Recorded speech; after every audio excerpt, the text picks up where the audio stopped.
নমস্কার বন্ধুরা, আপনারা দেখছেন জয় শ্রী মহাকাল। বন্ধুরা, কখনো কি গভীর রাতে হঠাৎ এই প্রশ্নটি আপনার মনে এসে গিয়েছে, আমি মারা গেলে আমার সঙ্গে কি হবে? আমার আত্মা কি শরীরের ভেতরেই থেকে যাবে, নাকি কোনো অদৃশ্য দরজা খুলে সে বেরিয়ে যাবে? আর যদি বেরিয়েই যায়, তাহলে কোন ছিদ্র দিয়ে বেরোয় আত্মা? আজকের এই ভিডিওটি কোনো গল্প নয়, এটি এমন এক সত্য যা গরুর পুরাণ, অগ্নি পুরাণ ও ব্রহ্মবৈবর্ত পুরাণে স্পষ্টভাবে বলা আছে।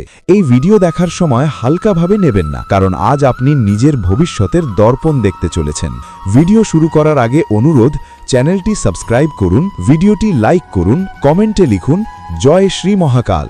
আত্মা আসলে কি? শাস্ত্র বলে আমরা এই দেহ নই, এই দেহ শুধু একটি পোশাক।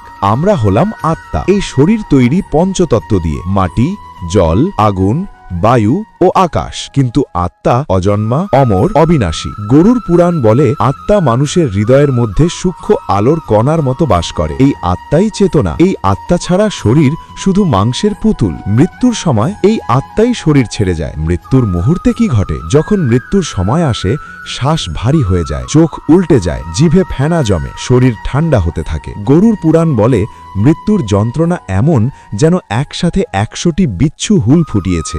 পাপী আত্মাদের ক্ষেত্রে এই যন্ত্রণা আরও ভয়ঙ্কর। তারা চিৎকার করতে চায়, কিন্তু শব্দ বেরোয় না। এই যন্ত্রণাই হল জীবনের সমস্ত কর্মের প্রথম ফল। যমদূত কারা? পাপীদের জন্য আসে যমদূত। কালো ভয়ঙ্কর দেহ, লাল আগুনের চোখ, হাতে লোহার ফাঁস, ভয়ঙ্কর গর্জন। তারা বলে, ওরে পাপী, তোর সময় শেষ। তারা দয়া করে না, তারা আত্মাকে জোর করে টেনে বের করে। আত্মা কোন ছিদ্র দিয়ে বেরোয়? শাস্ত্র বলে শরীরের 9টি দ্বার আছে। ঊর্ধ্বদ্বার শুভ, চোখ, কান, নাক, মুখ, ব্রহ্মরন্ধ্র। নিম্নদ্বার অশুভ, মলদ্বার, মূত্রেন্দ্রিয়, জননেন্দ্রিয়। পুণ্যবান আত্মা ঊর্ধ্বদ্বার দিয়ে বেরোয়, পাপী আত্মার নিম্নদ্বার দিয়ে বেরোয়। নারী ও পুরুষ নিয়ম এক। মৃত্যুর পর আত্মার যাত্রা 2টি পথ, পুণ্য দেবযান পথ, পাপ পিতৃযান পথ। পাপী আত্মাকে নিয়ে যাওয়া হয় যমলোকে। পথে আসে আগুনের বন, কাঁটার রাস্তা, বরফের মরুভূমি, বৈতরণী নদী। গরু গানদানকারী পুণ্যবান নৌকা পায়, পাপীরা রক্ত পুজে ডুবে যায়। যমরাজের বিচার, চিত্রগুপ্ত কর্ম পড়ে শোনান।